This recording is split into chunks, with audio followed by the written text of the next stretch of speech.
अस्सलाम वालेकुम दोस्तों। जिस तरह जिंदा रहने के लिए सांस लेने की ज़रूरत होती है, माशरे में बचाव के लिए गिनती या काउंटिंग उतनी ही ज़रूरी है। इस सबक में हम आपको 1 से 10 तक गिनती लिखना और पढ़ना सिखाएंगे।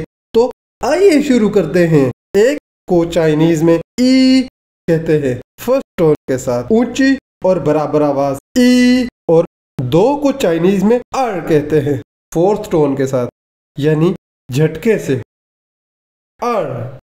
दोस्तों, चीनी गिनती लिखना बहुत आसान है। 1 के लिए 1 डैश, 2 के लिए 2 डैश और 3 के लिए ऊपर नीचे 3 डैश लगानी है। 2 को कभी कभी लियांग भी कहते हैं, सब्जेक्टिव मीनिंग या फाइल के तौर पर, लेकिन काउंटिंग में ज्यादा अर ही इस्तेमाल होता है। 3 के लिए सन का लफ्ज है, सन। उम्मीद है आप साथ साथ चारों टोन्स की भी प्रैक्टिस कर रहे होंगे। टोन चेंज करने से मतलब क्या हो जाता है, ये हम आपको आगे चल के बताएंगे। गिनती का डेली लाइफ में बहुत ज्यादा इस्तेमाल है, इसलिए साथ साथ इसको लिखने की भी प्रैक्टिस करें। 4 को चाइनीज में स कहते हैं, स, और 5 को ऊ कहते हैं, थर्ड टोन के साथ, आवाज नीचे और फिर ऊपर ऊ। दोस्तों, टोन का सही इस्तेमाल जरूरी है, नहीं तो मतलब कहीं का कहीं निकल जाता है। जैसे सेकंड टोन में ई का मतलब है हरकत करना और थर्ड टोन में ई का मतलब है रुक जाना।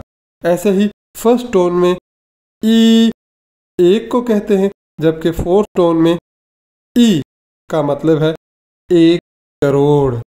अब कहाँ 1, कहाँ 1 करोड़, कहाँ ई, कहाँ ई। ऐसे ही 6 के लिए ल्यू बोला जाता है। ल्यू का लफ्ज गुड, एक्सीलेंट या वेल डन के लिए भी यूज करते हैं। जैसे चीनी लोग जब किसी चीज से खुश होते हैं तो ल्यू ल्यू ल्यू ल्यू ल्यू ल्यू करने लगते हैं। ऐसे ही 7 को छी कहते हैं, छी।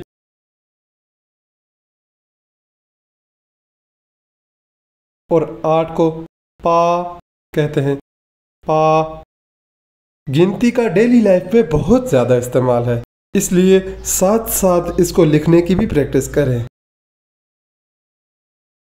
9 को च्यो बोलते हैं, च्यो।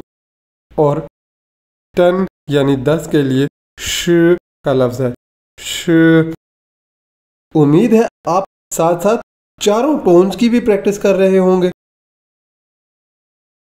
ऐसे ही 11 को श ई, 12 को श आर, 13 को श सन, 14 को श स, और ऐसे आगे तक।